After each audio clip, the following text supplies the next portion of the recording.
I'm really thrilled tonight to bring together novelist and philosopher Charles Johnson and literary scholar Eric Sundquist. I invited Eric Sundquist to come speak last fall. He's the beloved Foundation Professor of Literature here at UCLA, and his brilliant work on American culture and literature has earned him the Mellon Distinguished Achievement Award, among many other honors. He's written extensively about the contributions of African American and Jewish writers to American literature in his 8 books, Strangers in the Land, Blacks, Jews, Post-Holocaust America, and To Wake the Nations, Race in the Making of American Literature. His other works include Home as Found, Authority and Genealogy in 19th Century American Literature, Faulkner, The House Divided, The Hammers of Creation, Folk Culture in Modern African American Fiction, and the co-authored Volume 2 of the Cambridge History of American Literature. And he's edited essay collections or anthologies on American realism, Frederick Douglass, Mark Twain, W.E.B. Du Bois, and Ralph Ellison. His most recent book, King's Dream, explores Martin Luther King Jr.'s iconic I Have a Dream speech and places it in the history of American debates about racial justice, and demonstrates how the speech perfectly expressed the story of African American freedom. When I asked Eric who he would most like to sit down and talk with in the world, he did not hesitate before naming Charles Johnson. Dr. Charles Johnson, a 1998 MacArthur Fellow, received the National Book Award for his novel Middle Passage, and is a 2002 recipient of the Academy Award for Literature from the American Academy of Arts and Letters. He's published 3 other novels, including Dreamer, Oxherding Tale, and Faith and the Good Thing, as well as 3 story collections, The Sorcerer's Apprentice, Soul Catcher and Other Stories, and Dr. King's Refrigerator and Other Bedtime Stories. Among his many other books are King, the photobiography of Martin Luther King Jr., Africans in America, America's Journey Through Slavery, Being and Race, Black Writing Since 1970, Black Men Speaking, and 2 books of drawings. His latest nonfiction book is Turning the Wheel, Essays on Buddhism and Writing. In fall of 2004, University of Washington Press published Passing the Three Gates, Interviews with Charles Johnson. A PhD in philosophy, he's received the Lifetime Achievement Awards from the Corporate Council for the Arts, as well as many others. In 2003, the Charles Johnson Society was inaugurated at the American Literature Association. No less than 5 literary studies about his work have been published, the most recent being Charles Johnson, the Novelist as Philosopher. A literary critic, screenwriter, philosopher, lecturer, and cartoonist with over 1,000 published drawings, he's now the Wilson and Pollock Endowed Professor of English at the University of Washington in Seattle. So please join me in welcoming Eric Sundquist and Charles Johnson. Maybe I'll start, if I could.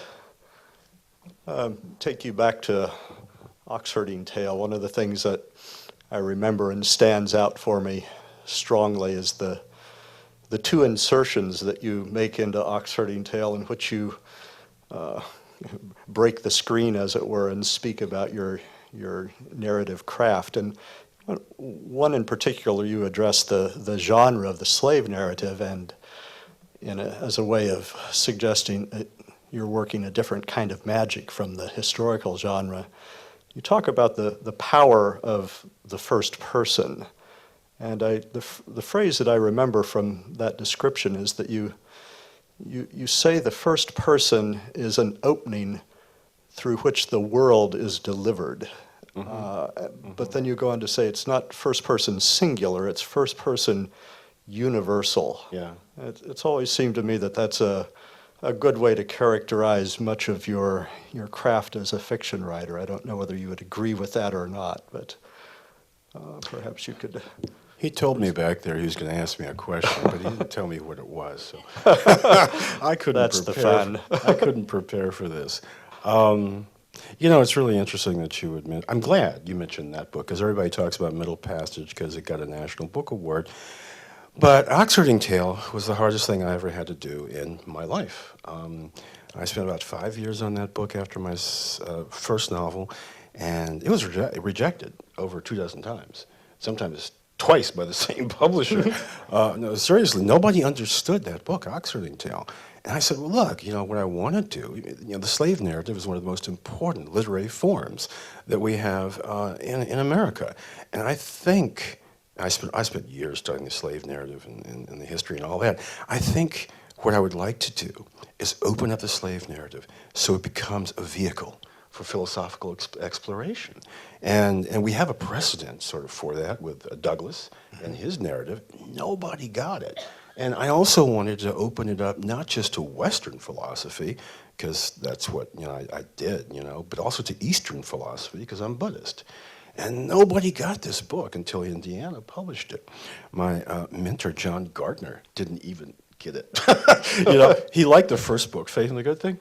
And then he looked at Oxford and he said, oh, this is a different Charles Johnson. And I want to say, no, it's not. This is, we grow, we evolve and so forth. And so he wanted me to take out that very chapter that you like. Called The Manumission of First-Person Narrative. Because to me, the most fundamental question in all of our lives is the question of the self. What is the self? Who am I? All other questions for me emerge out of that question. We can almost think, Descartes goes there, with his systematic doubt until he can't get beyond, anything below, the cogito. Well, actually, he stops too quick. He shouldn't have said, I think, therefore I am. He should have said more accurately and empirically, there is thinking going on. He kind of, conjures an I out of that. And Hume is very concerned, too, about the question, not just of causation, but also the nature of this thing we call the self. And so all my fiction, in some fashion or other, comes back to that. And I'll tell you, if I hadn't done that book, right, Oxford in Jail, I would have never done another book. I had no interest. I would not have written 17 or 16 other books. That was the only thing I cared about. And so I always tell my graduate students this, it's like you see somebody publish something, and they're all over the place, they're being interviewed, blah, blah, blah, and people think they're an overnight success. Well, that person has probably been working for about 15 years, graduate school, writing programs, getting rejected. But there's a thrill with the first book, as David Bradley once said to me, you no longer are a writer with your first published book, you are an author, right? And so, but you see, that's only part of the problem. When you publish your first book, the critics do this thing. They say, well, a promising writer, a writer to watch. And so, what's next? Yeah, what's next? And so the real burden is on the second novel. People will say, if you don't do a second novel, the first one was a fluke. And they haunted Ralph Ellison with that for 37 bloody years. Where's the next one, Ralph? You wrote a masterpiece, but where's the next one, Ralph? There's a story Ellison told about having dinner with a European writer, and he's being introduced to him, right? And the guy says, what have you written? And Ellison said, I've written Invisible Man. It's a novel. It got the National Book Award. And the guy looks at me and says, okay, what else have you written? And he says, well, that's the only novel. And he said, well, you're not a writer. A writer is somebody who writes many, many novels, right? So there's that stigma. So the second book is the critical one. That's the one where you say, it wasn't a fluke the first time. I'm here to stay, And not only that, I'm going beyond what I did with that first book. New territory, it's going to go deeper, presumably. And then the critics give you a break. They give you a little bit of a break, if they like it and they feel, okay, this person is for real. So I'll tell my students just to terrify them, okay, and to take off the gleam when they get the first book published, because you got 80% of first novelists do not publish a second novel, right? You mentioned that John Gardner didn't necessarily warm to the book. No. I know you've written quite often about his influence on you as a writer, and I think one of the things that stands out in your description of Gardner is his extraordinary industry and his facility in a number of genres, and the idea that one must just write every day in a variety of different ways, set oneself tasks, do exercises. Yes. Is that something you've done yourself? I know you've written in extraordinary number of genres, as well as being a cartoonist. I was lucky. I didn't go to writing programs, right? I was in a different area. I was in philosophy. But when I decided I wanted to write a novel, for the first time in my life in 1970, when I was 22, I just sat down and wrote it. You know, I had friends who in college who were writing novels, and it was, you know, I was a cartoonist, and it's just all part of the creative process.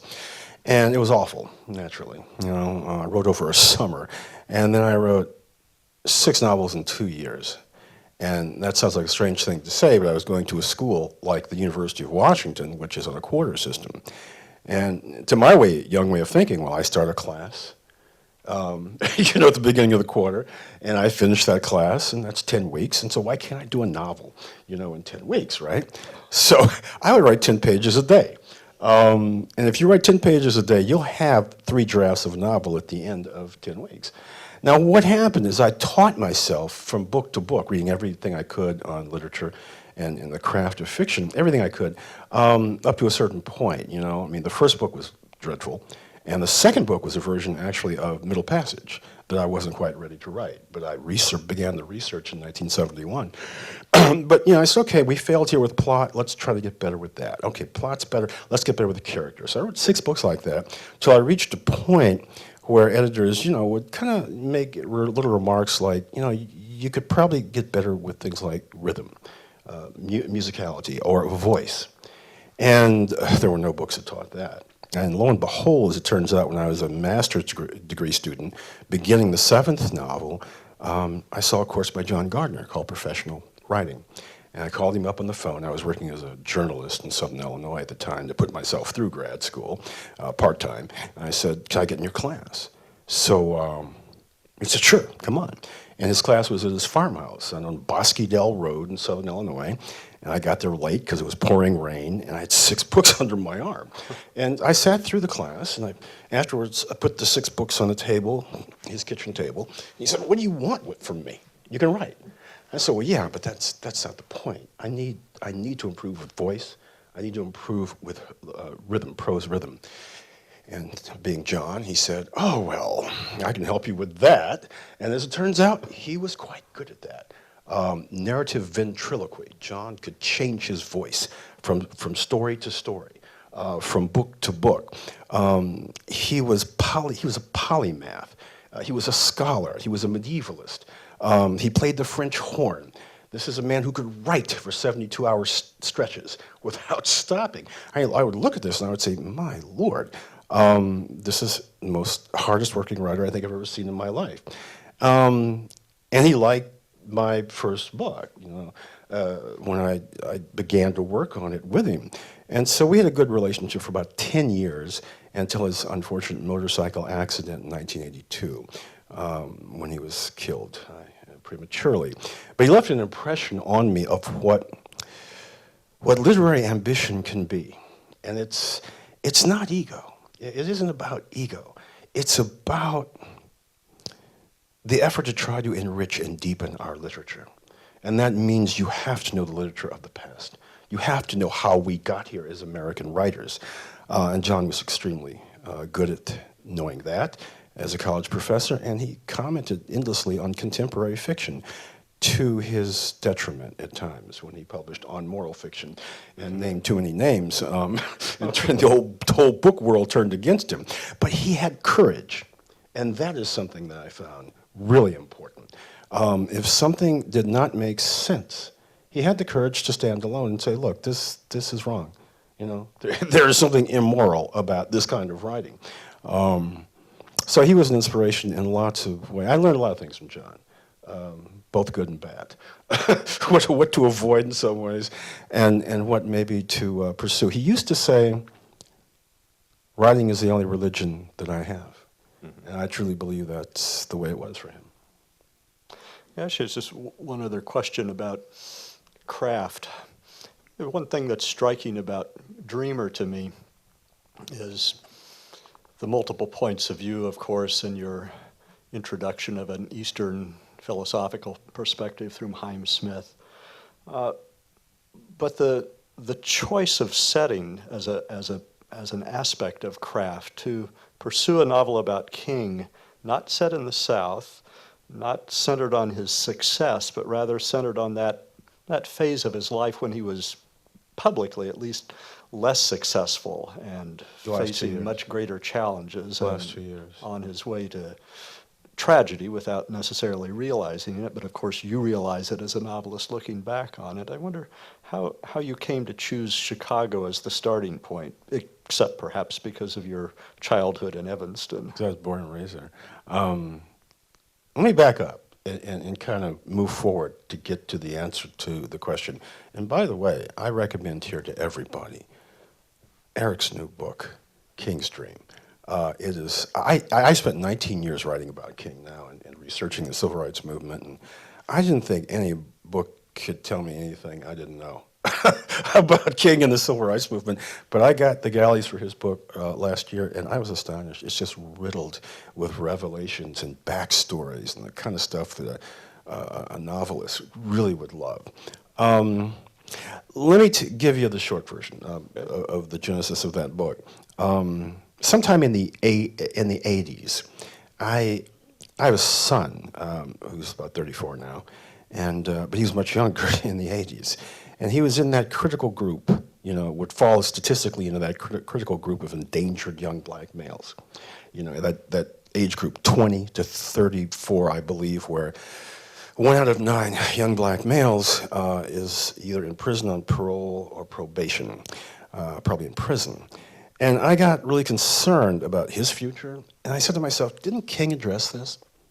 How come we only talk about King as this civil rights leader, for black people and so forth? Didn't he say an awful lot more about this world?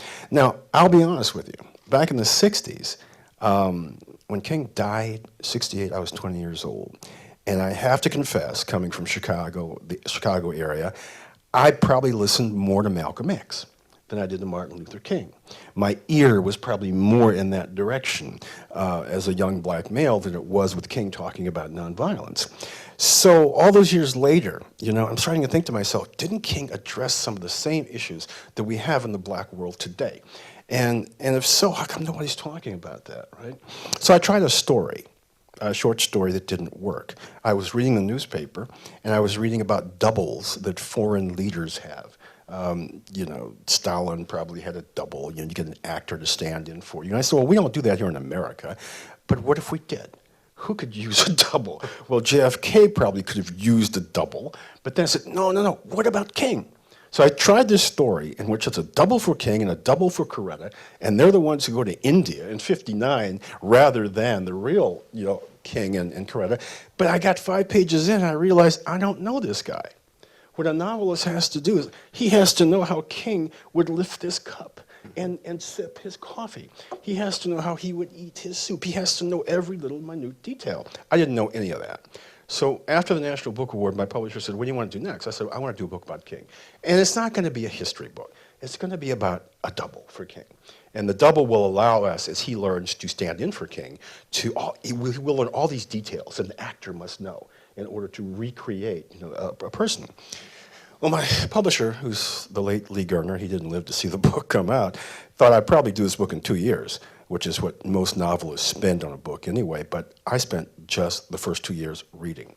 Every book I could on the civil rights movement, on King, studies of his language. I went to the Lorraine Motel where he was killed and took notes. I went to his birth house, that little tour you get, and took notes. And then when people learned that I was doing this, they would send me documents of declassified FBI documents. And so for 2 years, I didn't do anything but just take it all in, which is why I loved your book so much, because you got stuff nobody else said before. And then after 2 years, I was ready to write the King part, the third person where you're perched on King's shoulder. I mean, I felt like I could move through the world and I could say, okay, how would King respond to this? How would he dress when he gets up in the morning? How would he react to a cockroach? And I said it in Chicago precisely because you would think that King's life ended in 1963 or 1964 with Nobel Prize, the March on Washington. No, there are campaigns that were revealing and important in this man's 14-year public ministry that didn't work out so well. In Chicago, my wife's from South Chicago, I'm from Evanston, our hometown, it didn't work out. King saw something in Chicago he'd never seen in the South before. A level of hatred, a level of violence that was just staggering to him. So I wanted to catch the man dramatically just at the end, when everything's at stake. He starts out in the South, in Montgomery, as a civil rights leader. I mean, everything in his life had prepared him for this moment. Everything. You know, from the time he was Daddy King's son, and he goes off to college. How old was he when he goes to college? Like 16 years old, something like that? And it's like Coretta says, it's like he's rushing. He's rushing, get the PhD done with. You know, not knowing where he's going, but rushing towards something, and then boom. You know, January 1955, Rosa Parks does not give up that seat, and he is the young new minister in town. He hadn't alienated all kinds of people yet, and he gets to be, you know, put in charge of the MIA, Montgomery Improvement Association. And from that moment on, he becomes, particularly after, you know, he comes home one night after his house has been bombed, and he tells a black crowd that's ready to tear the cops apart, "We will not meet violence with violence, but rather, you know, go home, put your guns down, and we will meet it with nonviolence." That's the moment he becomes the symbol of the civil rights movement. And from there, you know, he moves to the next stage with a Nobel Peace Prize, in which case he sees himself, and rightly so, as an advocate globally for peace. And that makes it necessary to oppose the Vietnam War. The first major figure, you know, that we had who did that. And then finally, we get the final stage of King, which is a turn towards economic issues, which are the underpinning of racism and all of that. And that's when he gets killed. So all the complexity is there in those last 2 years, you know. He's all three of those guys when I try to pick him up in Chicago, you know, in 1966. I hope that got to the answer. That certainly did.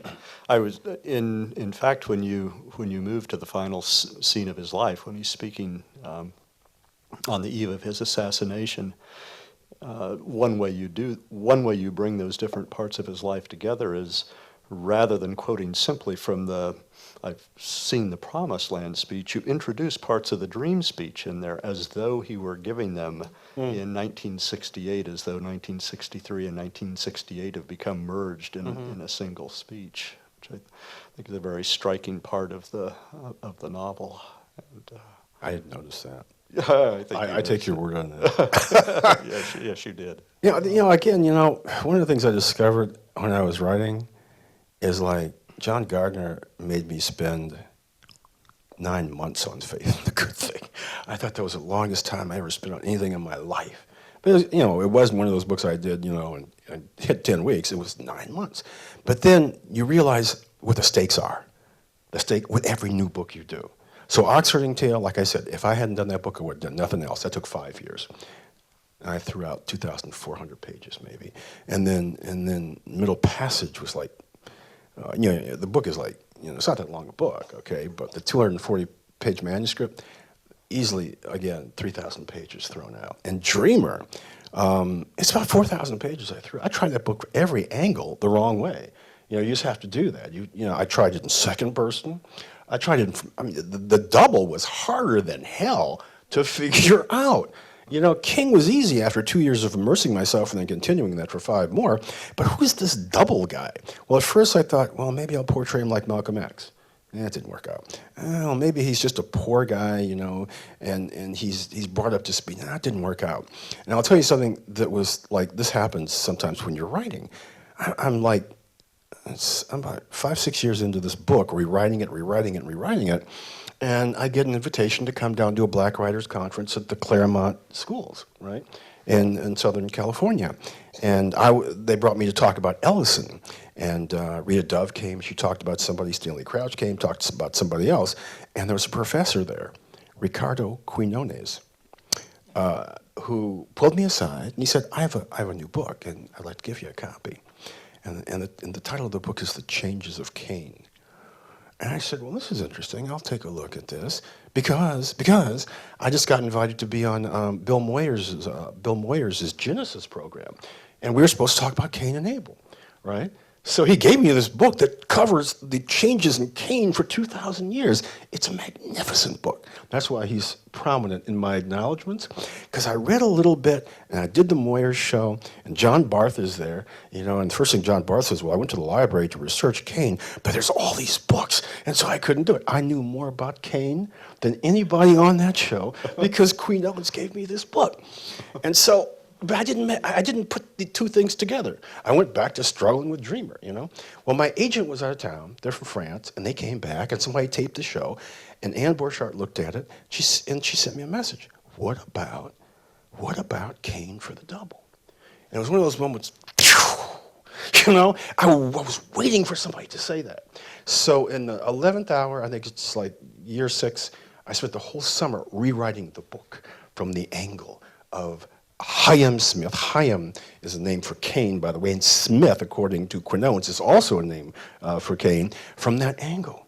I was looking for that mythological, kind of philosophical substructure, you see, and then King becomes Abel. But he's also a combination at times of Cain and Abel, right? That myth, if I used to think, if we had to say, what is the central myth of Western man? You know, I used to like to entertain the idea it was Faust. After reading Quinones' book, I think it's Cain and Abel. Mm-hmm. Think about it. The very first 2 brothers, and one kills the other. I mean, that is grim, all right? And then he goes off and he becomes a wanderer, and he the patron of the sciences, and he builds the first city. And anytime you see a movie with a young man on a motorcycle and with a leather jacket, that's a Cain figure, okay? I mean, we are saturated with Cain figures. Think of all the movies you've seen. You know, the old Kung Fu series, Kwai Chang Caine, okay? I mean, it's everywhere you turn. You know, this figure, it's subliminal almost in our culture. So I enjoyed much the last version of that novel in which, you know, okay, that's who the double is. That's who he has to be. But, you know, that's the process of writing. And I think that's the thrill of writing, because when I made that discovery, and I'm rewriting it from the standpoint of the novel from the standpoint of Cain, you know, he would do something. And I'd get up from my computer, and I'd go in the next room where my wife is, and I'd say, do you know what he did? Do you know what he just did? Because I didn't know he was going to do that. And then, so every day I'm eager during the summer to get up and go back and watch this guy perform, because here's the trick. If you find a book or a story suspenseful, it's only because the writer was first in a state of suspense. He or she didn't know where this thing was going. And so that charge is there, and the reader picks it up. If the writer's just kind of going through the paces, the reader can tell the writer's going through the paces. But when you get that thrill of saying, oh my God, I don't believe he just said that. What does that mean? And then you spend the next day unpacking that. And so it's a process of discovery. I think that's what makes the writing of novels, to me, and fiction in general, such an enjoyment. I never do it for the money.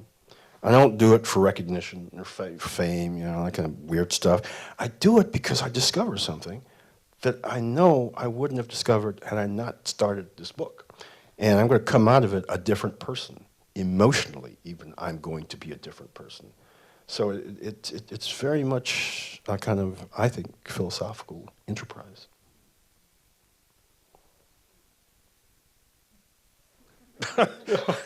You may ask him, you may say something, Eric.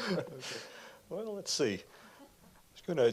When you were talking about the way in which King himself in the book embodies the double that's arrayed against him in the character of Chaim, I think in King's own life, there were so many occasions in which he struggled with that doubleness. He certainly did, yes, in the simple sense that what we've come to know of his private life in the aftermath of his death has made him less saintly than he appeared at times. But I think, too, if one thinks of his strategic use of nonviolence, of course he valued it, and of course his philosophy of love was deeply felt on a number of planes, but he also courted violence in order to achieve his ends publicly. I think he knew, he had to know, he had to calculate. He seemed, when he spoke to his aides about the necessity of creating dramatic crises that would be covered by the newspaper and most particularly covered by television, yes, that he knew he was instigating violence, and it was necessary to do that in order to achieve his aims in Birmingham. So I think one has to approach his philosophy of nonviolence with an understanding that he knew it entailed its opposite. Tactically, it had to entail its opposite. And then, too, I think and this especially evident as his life evolves, although less so in the actions in Birmingham or in the March on Washington, he certainly came, I think, to understand the strategic value of reacting against black power and against the street violence that he hated to see, and the arson and the looting that came upon so many cities, certainly even prior to the violence after his assassination.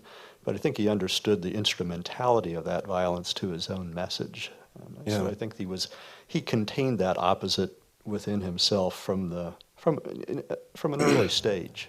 Let me ask you a question, because in your book, you point out what all King historians know, which is that as early as the 20s, maybe, Gandhi had looked at the situation of black people in America and said that nonviolent, what he was doing could be applicable.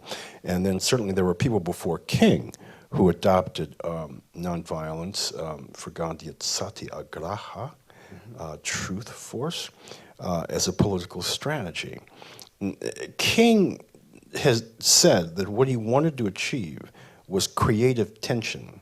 That is to say, you've got racism and segregation, all this stuff, and it's sedimented into this particular place. And what you want to do is an action. It's dramatic that will bring all that to the surface for the world to see, and particularly for the world's cameras, to record.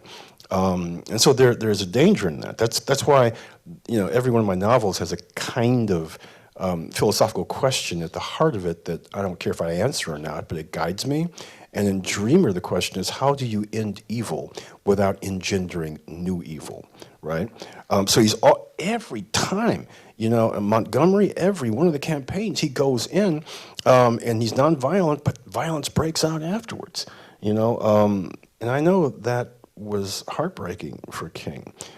He truly believed that the goal should be, as you point out in your book, the beloved community. I didn't know he took that idea from philosopher Josiah Royce. That's why I learned from your book too. So there's your question. Can you implement spiritual ideals in the political realm? You see, that's still an ongoing question for me. So this is the question I wanted to pose for you. Was it as dangerous for Gandhi in India as it was for King in terms of opening up the Pandora's box of violence? I'm not sure that I know enough about Gandhi's life or the range of his actions in India to make a quick comparison. I would think it is more dangerous. He was fighting not simply against an ingrained, deeply entrenched injustice in a section of the country, but against colonial rule that had oppressed an entire people. And I think one of the advantages that King had, and maybe one of the safety valves, one could say, in his adoption of a nonviolent strategy that was bound, as I think, to instigate and promote violence for an instrumental purpose, was that, and it goes back to the question of to what degree and why his campaign failed in the North when he was kind of confronted with hatred of a kind that he had never seen before and couldn't quite answer. I think he understood well that he might not always succeed in his Southern campaigns, but because he spoke a language that was deeply an American language, the language of American patriotism, to put it that way, and deeply a Christian language, he could, to put it in a simple way that I did in my book, he could count on a significant part of the community to be persuaded that to do the right thing meant to do both the constitutional thing and the Christian thing, the thing that they had heard in Sunday school. Mm-hmm. And in a more elaborate way and with beautiful soaring rhetoric that wasn't quite what they heard in church every day, I think King understood that, backed by the certainty that at one point or another federal force would rescue the demonstrators in the South, mm-hmm. before they were murdered, mm-hmm. at large, that he could, as you suggest, bring creative tension to a boil. The other phrase he used quite often was creative suffering. He could court suffering among his own followers, even to the point he quoted Gandhi's garish dictum that rivers of blood must flow, but they must be our blood, not the blood of our enemies. Even to the point of courting death among his followers on a relatively small scale, he could still expect at a certain point federal force would be brought to bear, and alongside that, that his Christian and, as I see it, deeply American philosophy would gain adherence slowly but surely, turning the tide in the South and turning the force of of national conscience against the South. It wouldn't work in the North because the problems were entirely different. The form of hatred was I would say, more scattershot. It wasn't directed. And Chicago was very different. It was, it was not a figure like Bull Connor that could fall into the bully buffoon role so easily. It's rather faceless institutions. It's it's redlining, I guess is what you call it. Maybe it's entirely different. The politics of Chicago is so unusual. As we've come to realize in the last 3 or 4 weeks, that town, boy, I tell you. He found out about it, Mayor Daley, just the whole thing.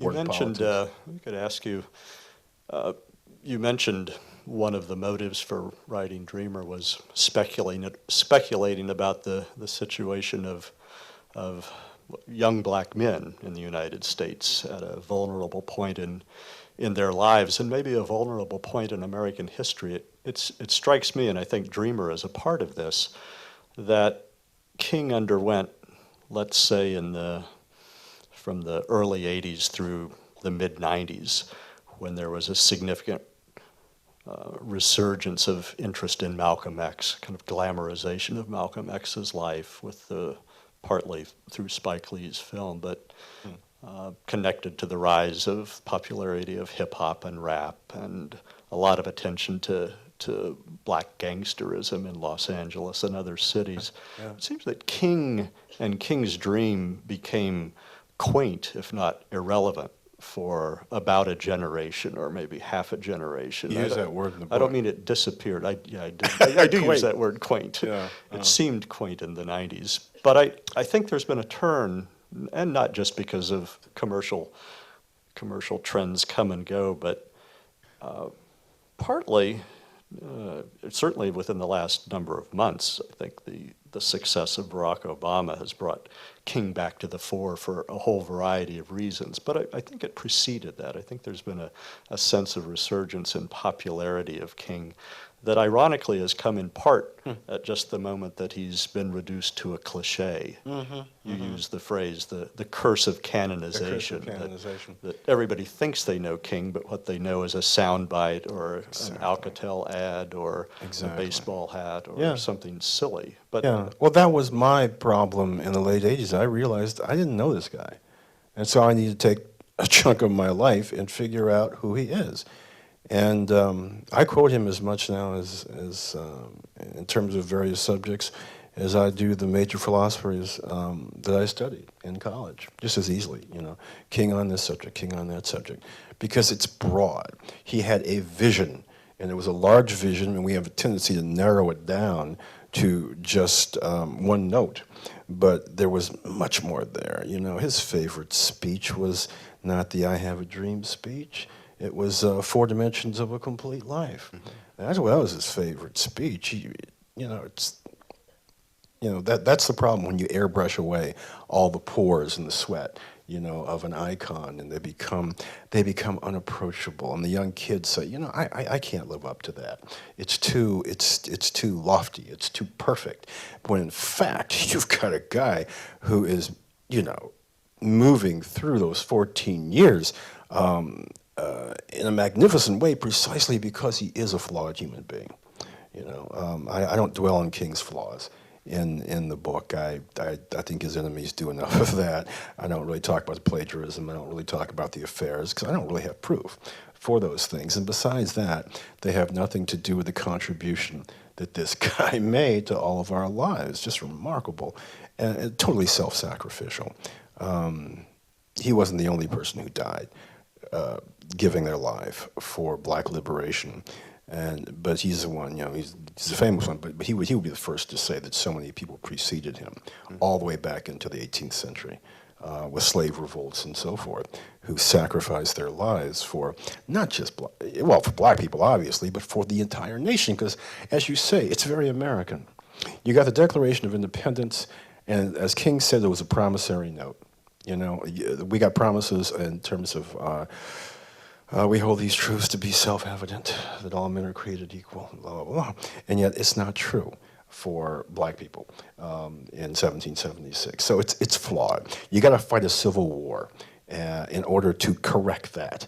And still, it's flawed afterwards because you segregate these people over there and you disenfranchise them. So the civil rights movement is basically chapter 2 of the Civil War. And the Civil War is following through on the implications unfulfilled of the American Revolution. So, our history as a people is very short, just a couple of 100 years. But all of these events are connected. And King's rhetoric soars with that understanding of the historical arc of which he and all those people in the 60s, a little bit older than me, than I was at the time, were a part of. And of course, Barack Obama perfectly understands where he fits in that continuum. That dramatic, unprecedented campaign of his is like nothing in American history, and we might as well say like nothing in the history of the world. And all those people made it possible for him to get there. This was a living memory. This guy is going to be president week after next. And we remember Birmingham. I remember segregation. I was born in 1948. I remember going with my folks down from the north to the south, and my dad, we're hungry, and we can't stop to eat at a diner because they won't serve us, but they'll serve my dad from the back door. Mm-hmm. So he goes and pays and gets the food in the back door and takes us in the car. That's where it comes from in Dreamer. Yeah. That's where I got that. Yeah. Or you go to this little southern town close to where my dad's folks grew up, and you go in the store, you try clothes on, you can't put them back on the shelf if you don't want them. They touched your body. Mm-hmm. You can buy that, right? I talk to young people about that, and they say, what? You couldn't go, it's like the Gap, you couldn't go in there and just try on clothes? I said, no, you couldn't. And that was 53. That was 54, right? Half a century ago. So the remarkable things that have happened, and my dad would be the first to say this in the 60s. He said, yeah, there have been changes. there have been improvements because he grew up in the South in the 30s, right? And since that time, 30 years hence, it's remarkable. You point out in your book something I'd forgotten. Robert Kennedy, when his brother, when Jack became the first Catholic president, he said, well, what that means is it's possible that a black person could be president in 30 years. That was 30 years ago. He was very prescient, right? Yeah. It might have been Colin Powell, but it turned out to be Barack Obama. Yeah. I think one of the things that's interesting about, Obama's relation to King and his use of King is quite subtle and I think canny. He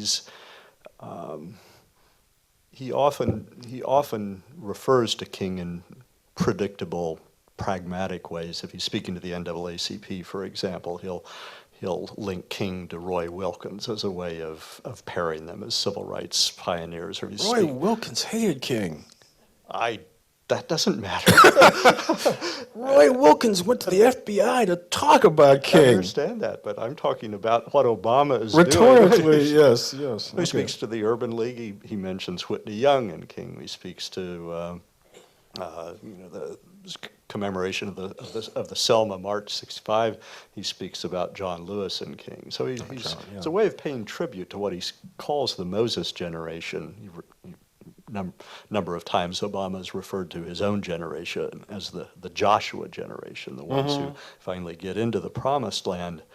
But on some of those occasions, just to go back to the point you were making about how, on the one hand, it's just yesterday that these things happened. On the other hand, Obama is quite distant from those moments. He's younger. You can see, if you listen or read some of those speeches where he's speaking to an audience of his elders, that early on he's a little bit paralyzed in the face of all of that greatness. If Joseph Lowery and others are sitting in the audience, he's not just aware of their pioneering role in the movement, but he's aware of their extraordinary verbal facility and power as ministers. And he doesn't have that. He's a very charismatic speaker in some respects, but I think in the face of an audience of great orators, he's a little bit more tongue-tied than he is when he's standing on a television stage accepting the nomination or celebrating his victory. Yeah, yeah. You know, you mentioned Congressman John Lewis, right? And he's one of my heroes. He really is one of my heroes. And every year, people do this thing in January around the King birthday. They'd say, what would King say if he were here today?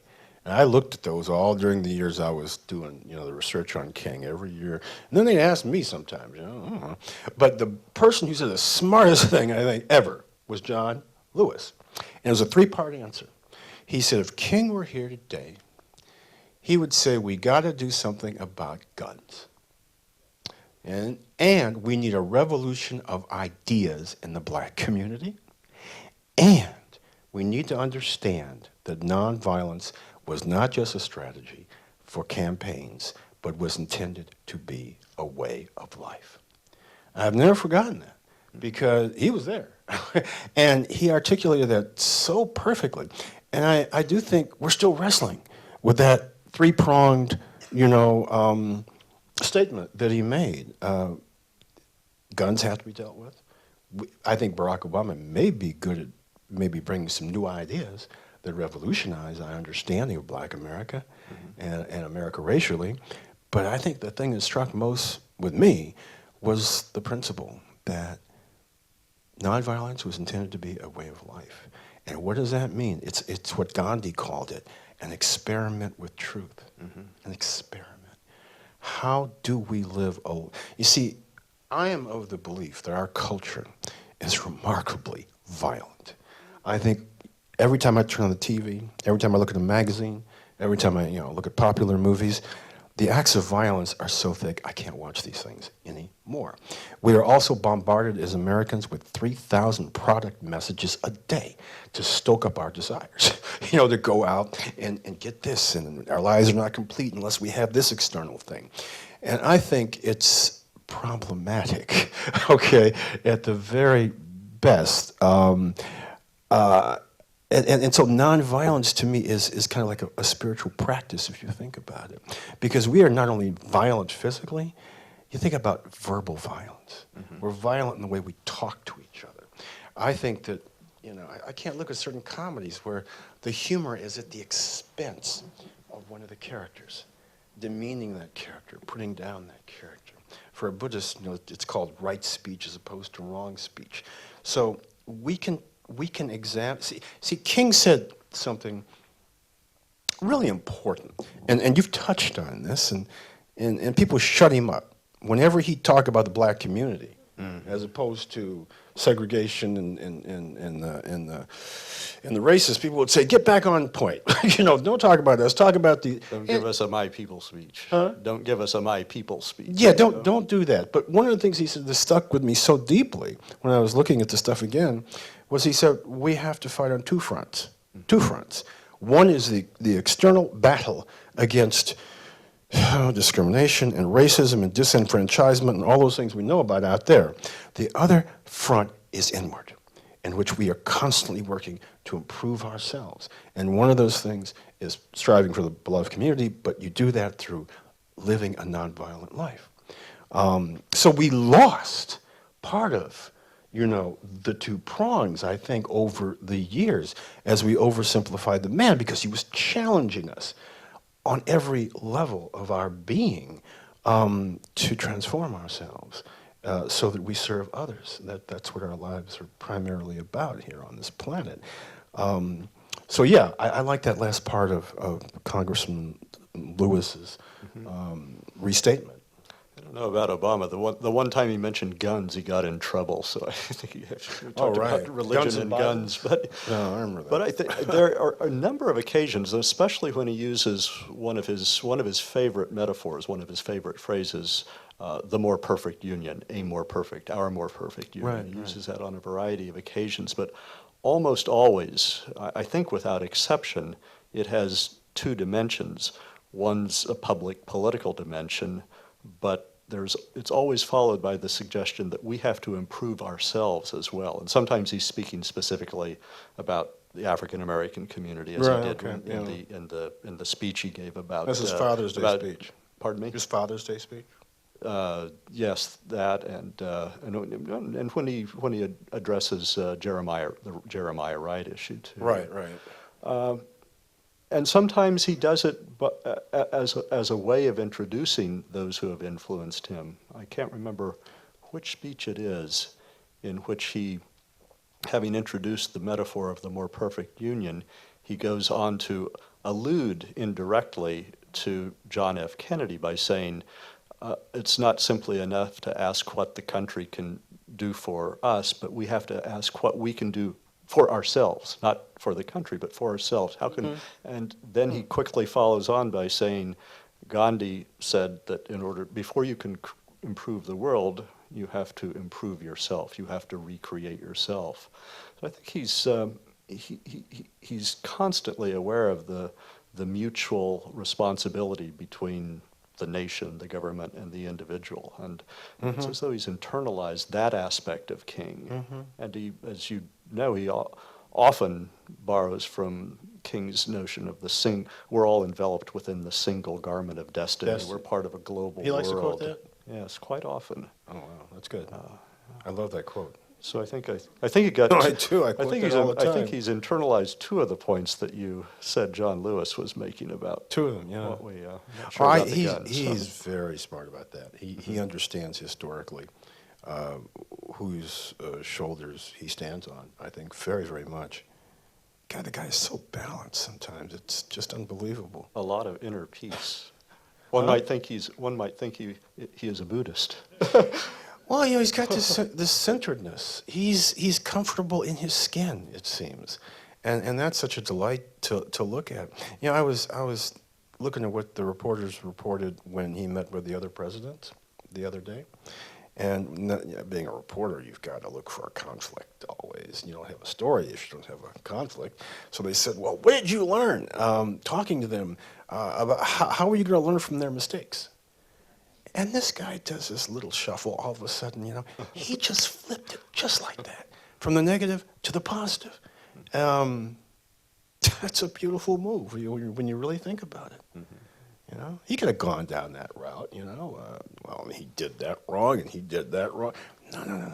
This is standing in the room. It was self-evident what the mistakes were. Probably, you didn't have to look too hard to. You had two Bushes, you had one Clinton, and you had one Carter. Yeah, take your pick. Yeah. Shall we see if the audience has questions?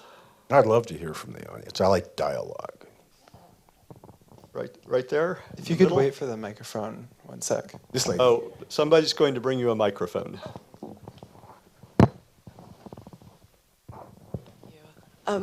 Actually, two questions. One is, it's unusual in the United States to see the academic artist. We see it in Africa, we see it in South America, we see it in Europe, where the idea of an academic is a novelist simultaneously or is an artist simultaneously. It's less common here, so I was interested in knowing how, I don't know why, that's why I'm asking, how you navigate that. And then also, since you were talking about Barack Obama, I've been increasingly disturbed by this notion of a post-racial society, the way that it's become kind of a gag order, like, okay, black people, you've got your black president, now shut up about race. That's kind of been the notion. So how does that discourse of a post-racial America affect you as a writer who engages notions of race in your work?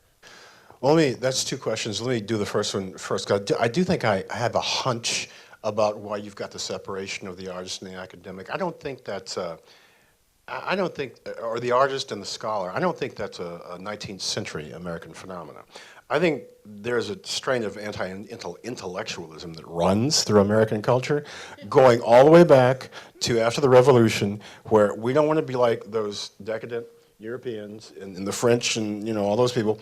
And then there becomes a celebration of the kind of ordinary guy, the guy on the frontier out in the West and so forth. But you look at Melville and you look at Emerson, the fusion of the artist, with the scholar is just so clear to me in the 19th century. But we kind of get into the 20th. And it's no longer the case that you must study in order to write, because you write about what you know. And that means you go out and get lots of experiences, and you do like Hemingway, you cover wars, and you come back and you write about it. And so this whole other way of thinking about writing emerges that's almost, again, anti-intellectual. And I've always been opposed to that. John Gardner let me understand that you could be both a scholar and you could be an artist, and the two reinforced each other. You didn't have to separate them.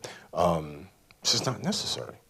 I mean, you can be a person of action, and learned like King. The same. You see, we what we do? We put ourselves in little boxes. I hate that. In order to simplify our understanding of people and things, we're a whole. We are the intellect. We are the emotions.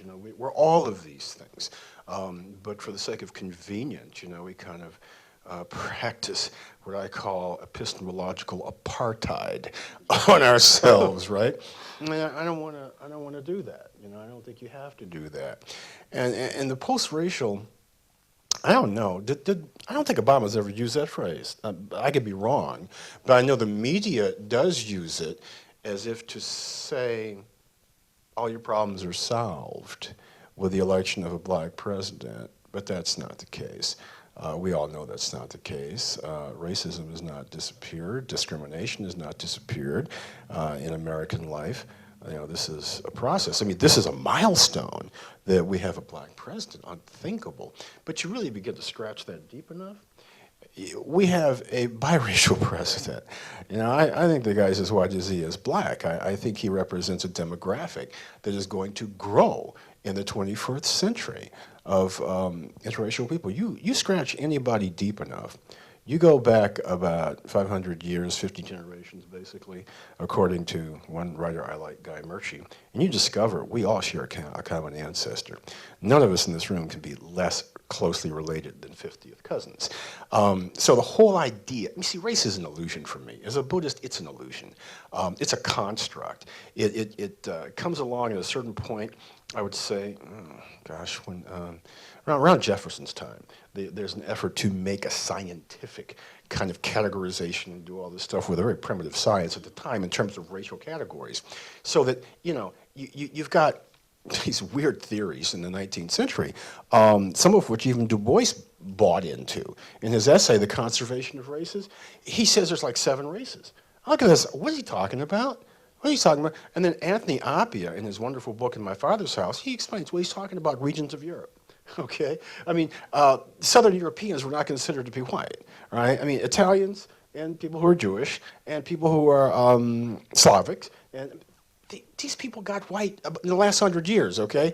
They got invited into the club about 100 years ago. Black people, we didn't get invited. Asians didn't get invited, but a lot of people, the Irish, okay? You ought to see what the New York Times used to publish in terms of jokes about the Irish around 1899 or 1900. It's awful stuff. So there's a kind of evolution to race theory. But basically, it's to me, it's an illusion. It's about something that's very cosmetic and scientifically unverifiable. I think race, I say it's an illusion. That doesn't mean it doesn't cause suffering. I think it's a lived illusion. It's a lived illusion that we engage in every day because we're conditioned to do so. Maybe we can evolve out of that in the 21st century. I think that would be remarkable. I talk to more people who do not want to check in those census things one box as opposed to another box. They'll put other because they've got 3 or 4 different racial strains, none of which they wish to deny or diminish. You know, I would not be unhappy to see the human race take the entire concept of race and leave it to the side of history, leave it on the junk heap of history. I don't think it serves us at all. I don't think it explains anything at all. In my entire life, I've never believed that it did. I don't know if that's the answer you were looking for, but that's truly what I think about it. We have Right here. You want to? Well, Your turn. You choose. no. Yeah. We're both pointing I at wanted people. to ask you how you became a Buddhist and how if your children also practice Buddhism. No, I was raised AME, African Methodist Episcopal. But my mother was a great reader of books and kept our house full of books all the time. And I remember she got this one book once on yoga. And I was like 13, 14 years old. And so I'm looking at this book, and it's got a chapter on meditation. I said, this is kind of interesting. And I didn't know at the time, but what the person was describing was Vipassana meditation. So I tried it for half an hour, and it was the most peaceful half an hour I ever experienced in my life. I got up, and I felt I understood my parents. I was not mad at my friends for the things. It was so, time slowed down, and then I got scared. I said, this is like a loaded gun. I don't have a teacher. I don't know what I'm doing. And if I get too peaceful, I won't go out in the world and do all the things I want to do. So I left it alone, but I read everything I could on Eastern philosophy in the 60s. And you know basically what that was. It was coming out of World War II, so it was basically Zen. That was what we were getting back in the 50s and the early 60s. And wonderful people like Suzuki and others. And we've shifted now, so that it seems predominantly we're looking at Tibetan.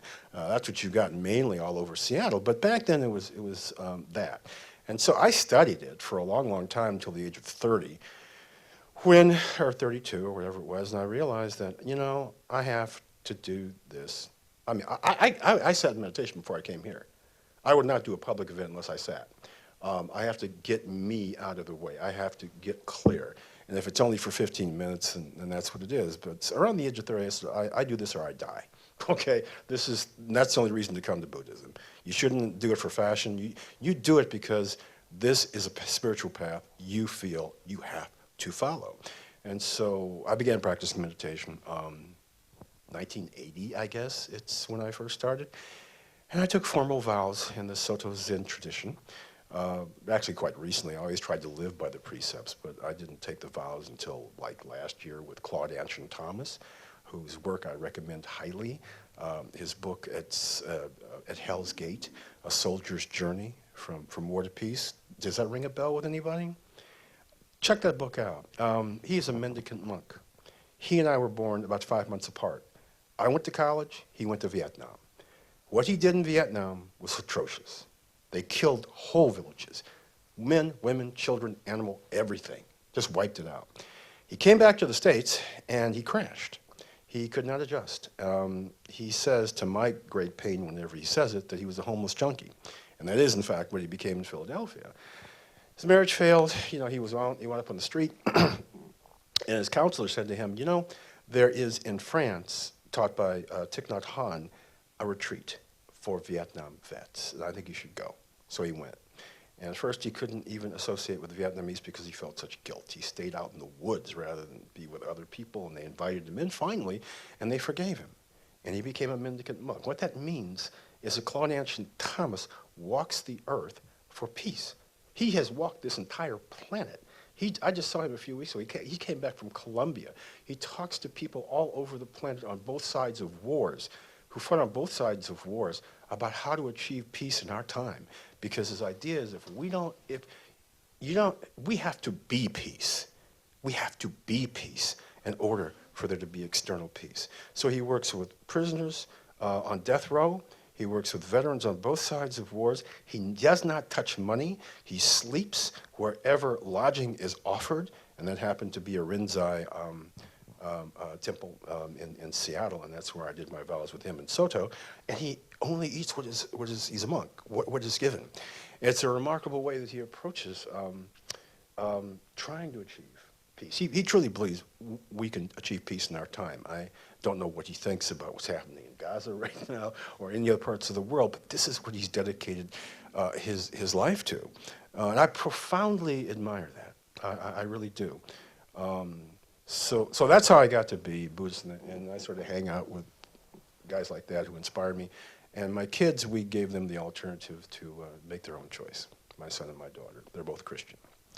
But you see, Buddhists are not dualistic. There's Buddhism in Christianity, there's Buddhism in Judaism, there's Buddhism in Islam. Buddhism is an experience, it isn't a religion. It's a practice, it's not a religion, it's philosophy.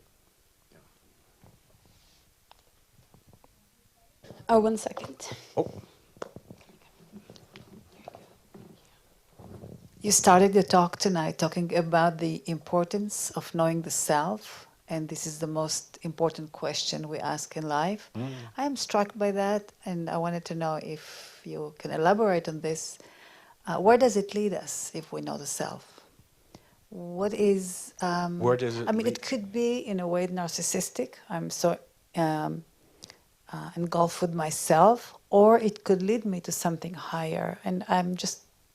if you can elaborate on this, I'll appreciate that. Well, I'll recite for you an old Pali Buddhist formula that it really kind of like sums it all up. Anicca, dukkha, anatta. Anicca is all is temporary and impermanent. And I think that's a very empirical judgment. Everything is impermanent and will perish. That's us, that's ideas, that's the universe. Someday it will experience proton death. I do think there's a truth to impermanence. Dukkha is suffering. There is suffering, universal suffering. Is the second part of the equation. And anatta is there is no self. There is no enduring self over time. We are processes in my ontology. We are not products. We are processes. We are not nouns, we are verbs. That's the way I see most things. But it's a question you have to answer for yourself. I mean, the Buddha once said, see, the whole purpose is for you to be free. Not to get locked into concepts and get trapped. The whole purpose in life is not to be enslaved. Okay, we get back here to the civil rights movement. The whole purpose in life is for you to be free. So the Buddha said, I have taught no self, the doctrine of no self. But if you get attached to that, I will teach a doctrine of self. All right? Until you just stop getting attached to things like this. You know? But you know what I'm talking about. No, the purpose is for you and all of us to be free. And one of the things we do is lock ourselves into self-definitions that are very crippling. I think it's baggage I don't need, for the most part. Just leave you right there. 1 sec, hold on. Okay. Oh, sure. I just am so piqued by what you said about Wilkins, because I had never heard that, and he is an admirable person in the Black movement, as is King. Mm-hmm. So I'm curious if you would mind just elaborating a little. Why would Wilkins take such offense at King? Oh, I think it's jealousy. I should...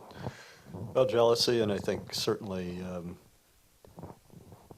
friction over appropriate approaches and strategies as the Southern Christian Leadership Conference emerged against the backdrop of the relatively long and extraordinarily successful history of the NAACP. I shouldn't say extraordinarily successful, but it had been, I think Wilkins felt the NAACP's strategy had been proven by the victory in Brown versus Board of Education.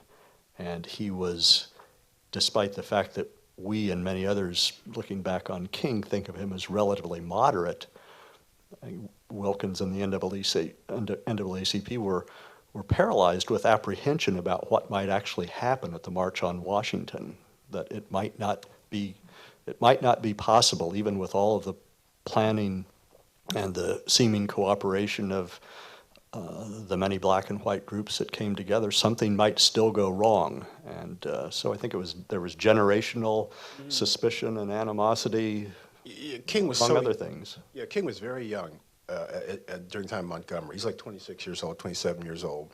And after it was over, there were members of the NAACP who said to these guys who formed the SCLC, Southern Christian Leadership Conference, that when Montgomery was over, you should just come back to the NAACP. We don't need another organization. Are you criticizing us, by creating the SCLC? And so King bent over backwards, and when he'd go to churches to get everybody to join the NAACP. He took out a lifetime membership in the NAACP. But the approach of the NAACP, as you indicated, was legal. It was through the courts. And that actually is what resolved Montgomery, because they were out there for a year with a boycott, and they were getting tired. It was a year. But then the word came down from the Supreme Court that these city buses like this was wrong, and so they won, right? So King's idea was that SCLC and his approach was an action approach. You go into the communities and you cause creative tension. And then that complemented the legal approach. It wasn't either or. It wasn't an either or approach in his mind. But I think Roy Wilkins felt threatened.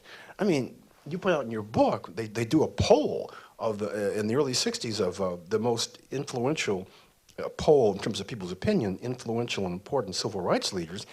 14 people listed, King is at the top. And at the bottom, it was Elijah Muhammad, I think. They didn't even have Malcolm X because he was subordinate, to Elijah Muhammad, you said. But King, Wilkins is looking at this, and here's this guy. And King was vain about it. He said he ran out and got a paper one day when he heard the poll was taken just to see where he was. And he was happy, but he said, I shouldn't be so vain about this. There was jostling and competition. And then Stokely Carmichael got the upper hand during that march when he brought forward and popularized the phrase Black Power. What was it, 65, maybe, 66? 66. 66. There's a This lot is of- another indication of the tension, humorous depending on one's point of view. Thurgood Marshall, who was the lead attorney for the Legal Defense Fund, commented about King's strategy and the approach of the SCLC generally, that it was like sending a boy on a man's errand, sort of indicate the degree of skepticism that the organization had. I think another thing about King and Wilkins that's worth noting, they were jointly interviewed on the eve of the March on Washington, and they were asked to address a variety of things, but including the pending civil rights legislation that would eventually become the Civil Rights Act of 1964.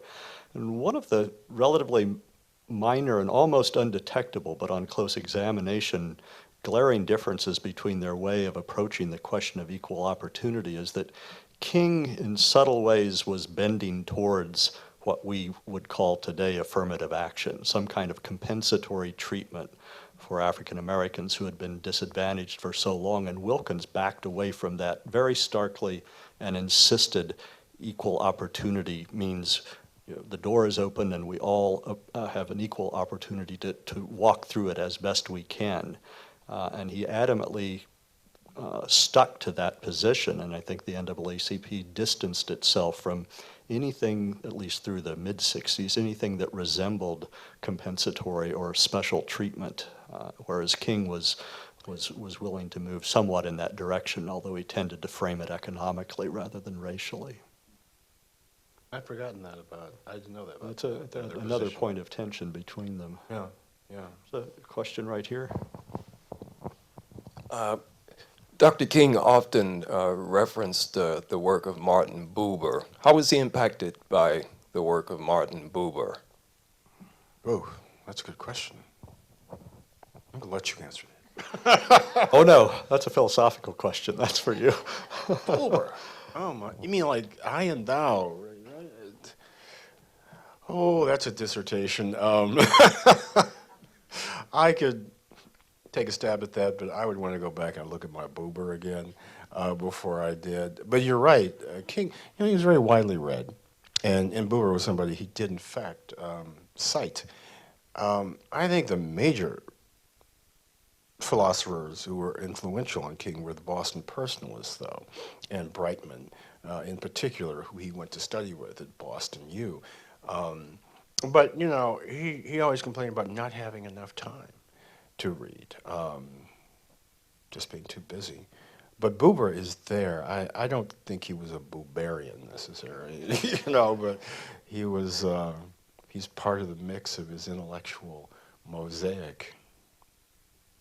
I think it includes to some degree the point you were making earlier about the necessity of seeing that one contains one's other and one's opposite, the things one fears in other people, the defects one locates in others. I, thou, I, it. Yes. Kind of dichotomy. One has to see thou as part of oneself rather than an object that's opposite to or contrary to oneself. Exactly. When King said, you mentioned the occasion when his house was bombed and he went out on the lawn and people were armed and ready to start a race riot in Montgomery, and he said, we have to take your guns home, we have to love our white brothers.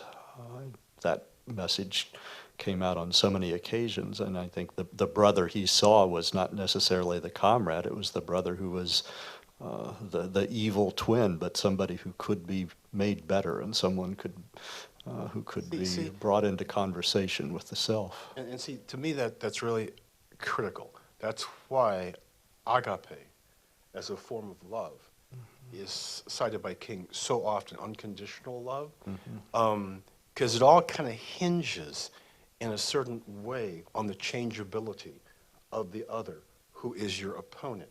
It's like Gandhi saying, the British have to go, but we want them to go as our friends. Right?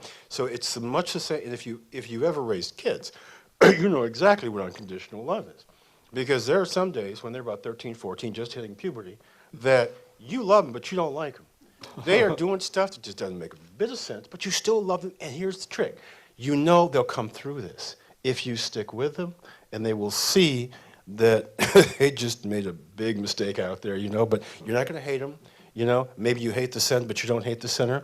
And so, in 1960, George Wallace is not a lovable man. You can't love George Wallace. You can't love these. But there is a possibility, according to King, that they can change. Because again, we're not nouns, we're verbs. We are processes, we're not products. And so all of that hinges on a faith in the other and a willingness to be patient. It turned out to be correct in the case of George Wallace, too. He did change. He did, in fact, change, and holds out the possibility that everybody can be part of the beloved community. At some point, everybody can. You don't reject anybody. And I thought that was quite beautiful. That was quite... King is very deep, but we don't get a lot of that stuff in the newspapers and, in the little digitized, I have a dream, shrunk down, speech every January 15th. You don't get all that. So you got to read his book. And his book's like his book. Good publicist, I thank you.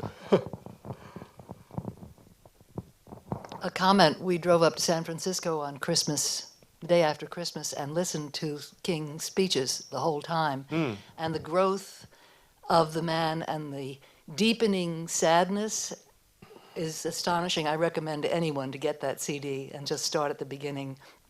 The martyrdom that he brought upon himself in some ways, if you listen to it that way. Is there a feedback on this thing? I might be better off without it. I don't. Okay. Yeah. Okay. I don't know if he knew he was going to die when he did, but as you listen to this, just before he is killed, you have the sense that he was that he knew something could happen. It was a cumulative effect, but he was an exquisitely educated man and a fine orator. I would suggest that the president-elect would avoid, and does, using those cadences because it could have aroused in the white community, oh, here we go, another black preacher, which is what Obama was afraid of. Right. in the association that he had to Oh. repudiate. I think it might be that way. Yeah.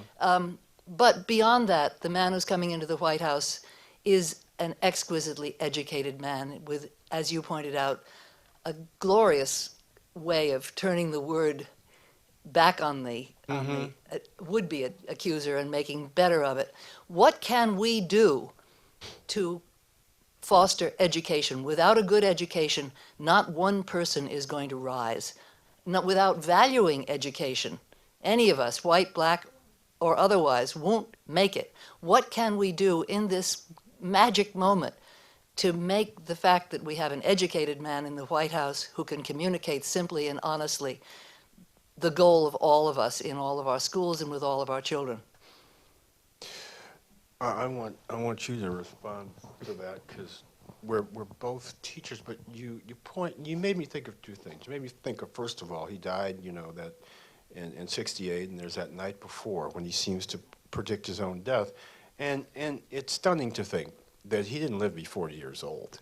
He's 39 years old. He didn't get to be middle-aged. And then the second thing is you mentioned the way Obama flipped that. It's not the only thing he's ever flipped. I remember when Palin showed up and the press is coming at him with a microphone about, what do you think about her daughter being pregnant, at like 18? And what does he do? He says, my mother had me when I was 18. Just totally disarmed everybody. I mean, again, looking for conflict, you know what I'm saying? Just totally, this is not the issue, all right? We don't need to do this to each other, this kind of violence all the time. Ignorance breeds that kind of violence over and over again. Ignorance and fear. And fear, yeah. A pretty good answer. Yeah. No, I think our media, I mean, I agree. I'm with you on that TV business. Yeah. Absolutely. But you see, education, I mean, to me, that's it. That's it. That for the 21st century, that in a knowledge-based global economy, this is crucial. And I believe one of the people, maybe the person he selected, I think it was the person he selected to be his Secretary of Education in Chicago, said that is the new civil rights movement. Yes. How can you have a democracy in which it is assumed the people decide, okay, if the people are not educated so that they can recognize demagoguery and BS? So a universal public education is mandated by democracy, But right? thanks right now, why? Huh? Why does universal public education at the elementary school level and at the high school level suffer so much now? Why is it so hard to get a good education in the public schools? Why? I don't know UCLA, I have an honors history student daughter. I have too much to say about this. I want to hear what Eric has to say. Well, I don't know that I can address the global question, but maybe I can just stick to the point you were making about Obama for a moment. I think that one of the things that has happened to the programs that he might articulate and the vision that he might lay out is that it has, I shouldn't say slowly, but so rapidly over the last few months become hostage to the economic crisis. So that if one looks back over his speeches just over the last year, or certainly the last 2 years, there are a variety of occasions in which he uses the rhetoric of King, sometimes citing him, sometimes not citing him, sometimes rephrasing him, but typically always turning it in a policy direction. And I think it's one of the ways in which he pays tribute, assumes the mantle of king, steps forth as a member of the Joshua generation without proclaiming that he is in any way the heir of king, let alone the messianic realization of king's prophecy. But he draws on King's energy in his speeches in order typically to introduce the necessity of dealing with education, of dealing with energy, of confronting global warming, a variety of policy questions that are introduced by calling upon the aura that King, Lincoln, and others before him have given him rhetorically. I think, absent the extraordinary economic crisis, education would be at the fore of his inaugural address, and his policy in the first year, because it was often highlighted in his speeches in the first year of his presidential campaign, but it's virtually disappeared now simply because there are too many looming crises to bring it forward. But that comes back to the global question, that's always the problem for education, that it will fall to the bottom of the list when there are things that are of more seeming pressing concern, when in fact that's the issue of most pressing concern. Yeah, I think we're in trouble. A guy came from Baltimore to visit me at UW. He was giving a lecture, at University of Washington last spring. And he was a scholar, and he just wanted to chat. And he told me that the black male high school graduation rate in Baltimore last spring was 25%. In Chicago, it's 50%. In California, it's 41% of kids who are black quit school. I don't know what to do about this, but I think it's critical. I got a buddy right now, with one of my closest friends in Northern California, who just started this last August as a substitute teacher. So he's gone to a lot of places. The best charter high school, I think it's called Pacific Heights, and to prison lockups. And he tells me they are prisons that he's going into with these young men. And it's like stressing him out. As a sub, you're only in there for a little while anyway. But just as the self, in my opinion, is the fundamental question in terms of epistemology and ontology that we have to address, I think all of our social and political issues have at their center the nation, this business of education. If we don't do that, then you're going to get the vision that is in the end. Most people didn't get to it at the end of the bell curve. Most people kind of rejected the whole book because of that stuff about IQ differential, right, in chapter 10 or 9. But at the end, they actually predict in the 21st century a new caste system. And it is hierarchical. And it is based on education. It is based on skills. I'm sorry. We have it already. We're almost there. Unfortunately, yes. Absolutely. And and it won't be based on color. I spent 33 years of my life as a college professor, and my whole life has been education. I haven't been out of school since I started at the age of 5, okay? I've never been out of school. And so, to me, education it's like food. It's like nourishment. And that's what you got to do that somehow with all these young kids all across this country so that they have a passion to learn. And not just to learn for a paycheck, not just, but because they want to be lifetime learners. And God, the first time, 98, when I was on a book tour for Dreamer, I went to Amherst, to the bookstore there. And it's the first time I heard a college professor say that, and everybody says it now, you're graduating, and you can count on, in your lifetime, you're not just going to change jobs 2 or 3 times. You're going to change careers 2 or 3 times. You're going to have to be retrained. I said, wait a minute, when I was in college, I majored in journalism. That was going to be it. Look at what's happened to newspapers now. That was a long time ago. But it's like you understand, if you do not create yourself as a lifetime learner, you're not going to make it in this society. And it may be a global society behaving like that. I think it's just so crucial, and I don't have a solution. I wish I did. To the problem. Well, let me also say, become lifetime readers of Charles Johnson's novels, and let me thank you all for coming this evening. Oh, thank you. Thank you very much.